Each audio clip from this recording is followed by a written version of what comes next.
We put the unique Bissell Crosswave to the test, and this video will be the results. Links in the description, and let's get started. The Bissell Crosswave came out in 2016, and it really stands alone as the multi-surface cleaner to beat. It has a unique design that we will see makes it a very effective vacuum, but it also has the option to clean floors with water and a cleaner solution. The idea is to have a machine that can vacuum and mop at the same time. We first tested it as a dry vacuum. It performed as good or better than some of the best vacuums on the market today, at least with regard to hard floors. It only faltered when we went from Cheerios to Fruit Loops, which are almost the exact same size as the gate on the floor head. Bissell says that the Crosswave is meant for hard floors and area rugs, and has two settings which correspond to each. We tried it on our medium pile test carpet, and again, as a dry vacuum, it performed as good or better than most leading brands as far as performance, but it was a little more difficult to push on carpet, but nothing major. Next was the wet pickup tests. As far as big spills, it did really well up to a certain size, picking up cereal and yogurt very well, but we did find that if you're using it for extreme spills, especially with something that will stick like yogurt, you need to try to keep the spills within the bounds of the Brushroll, or it will stick to the sides and cause more of a mess.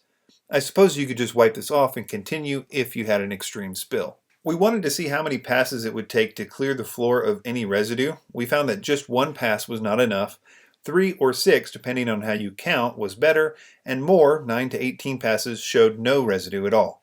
For context, with 3 passes with a traditional mop, there was still residue. Floors are as clean as you want them to be, and at least the Crosswave gives you the option to get your floor really clean with more passes. As a side note, it did not seem to leave too much water on the floor, and it dries quickly. Bissell recommends to run it without the water trigger pressed in order to dry it more quickly. One thing I was worried about was the brush roll becoming really dirty, but after all the tests I put it through, it still looked brand new, probably because of the way that the water is constantly flushed through the brush. But that brings us to a really important point: upkeep. If you're planning on using the Crosswave to clean up big nasty spills, you'll need to clean it out often, preferably after every use.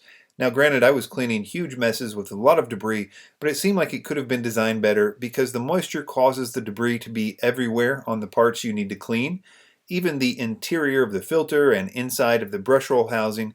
Running water over the parts got it clean, but it does seem like a chore you wouldn't want to skip since it might be harder when it dries. However, when using it normally, like to clean our kitchen floor with light debris, there wasn't a need to clean it after each use. And if you're using it mostly for dry vacuuming, which it's extremely good at, you won't need to clean it much at all. It was very light and easy to maneuver. The cord was pretty standard at 25 feet. In my opinion, the Bissell Crosswave is one of the best floor cleaner technologies of the past few years, and I suspect that many companies will be trying to copy it in the future. It's not without any flaws, but for now it's the top multi-surface cleaner on the market, and the reviews are excellent. Amazon links in the description, and you can watch the full videos of the pickup tests on the screen. Consider a like or a subscription, and thanks for watching.